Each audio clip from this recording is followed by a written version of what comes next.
Good morning. లైఫ్లో ఇది important అని దేని చెప్పగలుగుతాము? మనం జీవిస్తూ ఉంటాము, బట్ ఎంతవరకు లైఫ్ అంటూ మనం ఇచ్చే నిర్వచనం దేనికి, దేని లైఫ్ అనుకుంటున్నాము? ఎక్కడుంది అది? మనం ఉంది అని పరిగెత్తుతున్నాం కదా, అసలు అది ఉందా? సంపాదిస్తున్నాము, దాచిపెట్టుకుంటున్నాము, బంధాలు, అనుబంధాలు, ఆరాటాలు, పోరాటాలు, అహాలు, కులాలు, మతాలు, అధికారాలు ఉన్నాయి. అవన్నీ దేనికోసం ఆరాటపడుతున్నాం? దేన్ని సాధించడానికి ఆరాటపడుతున్నాం? నెక్స్ట్ సెకండ్ నీకుందా? ఎప్పుడైనా ఆలోచించామా ఒక్క సెకండ్ నేను బతుకుతానా అని? నా జీవితంలో నేను చాలామందిని చూశాను, చాలామందితో కలిసి పనిచేశాను.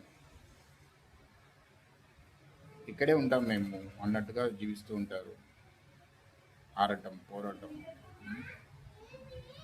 వారిని వారు మెరుగుపెట్టుకుంటున్నాం అనుకుంటారు. అంటే వాళ్ళు చేయాల్సిన డ్యూటీ ఒకటి, చేసే డ్యూటీ ఒకటి. అంటే వాళ్ళు కొంత అమౌంట్ ఒక పని కోసం తీసుకుంటారు, అది తప్ప మిగతా అన్నీ చేస్తారు.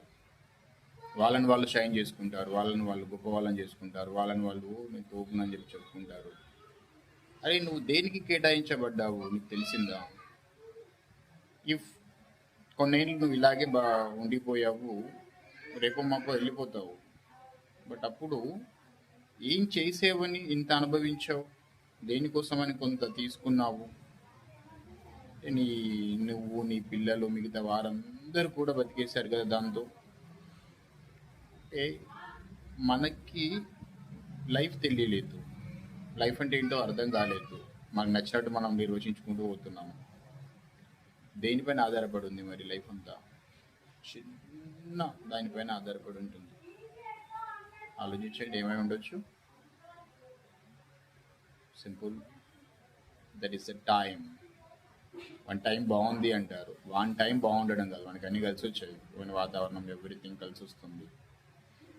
కలిసి వచ్చిన వాళ్ళే ఎక్కువ మంది కష్టపడతారు, చాలామంది కష్టపడతారు. బట్ వాతావరణము, పరిస్థితులు అన్నీ అనుకూలించక పక్కన నిలబడే వాళ్ళు బోలెడు మంది.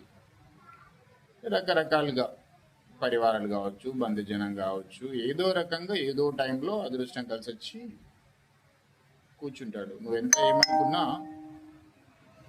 టైం కనుక బాగాలేకపోతే, టైం అనుకూలంగా లేకపోతే దాన్ని గ్రహాలని అదని ఇదని చెప్తుంటారు. మనిషి ఏమీ చేయలేదు. కాబట్టి ఇప్పటికైనా సీరియస్గా చూద్దాం.